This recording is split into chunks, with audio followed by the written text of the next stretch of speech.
Telugu PMC ప్రేక్షకులకు స్వాగతం. Hi friends, మీరు గనక ఇప్పుడే మా ఛానల్కు వచ్చినట్లయితే మా ఛానల్ని సబ్స్క్రైబ్ చేసుకోండి. సబ్స్క్రైబ్ చేయడంతో పాటు పక్కనే ఉన్న బెల్ ఐకాన్ని క్లిక్ చేయండి.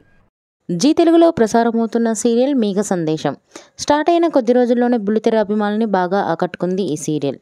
ఈ సీరియల్లో హీరోగా గగన్ పాత్రలో అభినవ్ విశ్వనాథ్ నటిస్తుండగా హీరోయిన్గా భూమి క్యారెక్టర్లో భూమిక రమేష్ నటిస్తుంది. ఇతర ముఖ్య పాత్రల్లో శ్రీకృష్ణ కౌశిక్, సుజిత నటిస్తున్నారు.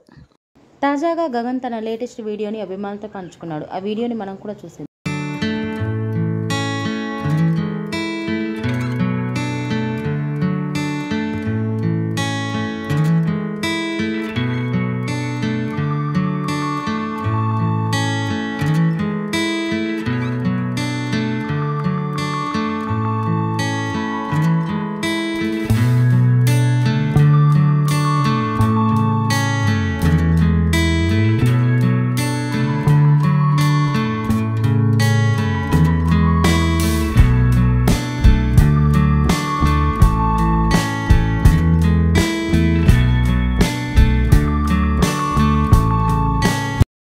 ఈ వీడియో మీకు నచ్చినట్లయితే లైక్ చేసి మరిన్ని టాలీవుడ్ లేటెస్ట్ అప్డేట్స్ మిస్ అవ్వకుండా చూడాలంటే తెలుగు పిఎంసి ఛానల్ను సబ్స్క్రైబ్ చేసుకొని పక్కనే ఉన్న బెల్ ఐకాన్ని క్లిక్ చేయండి.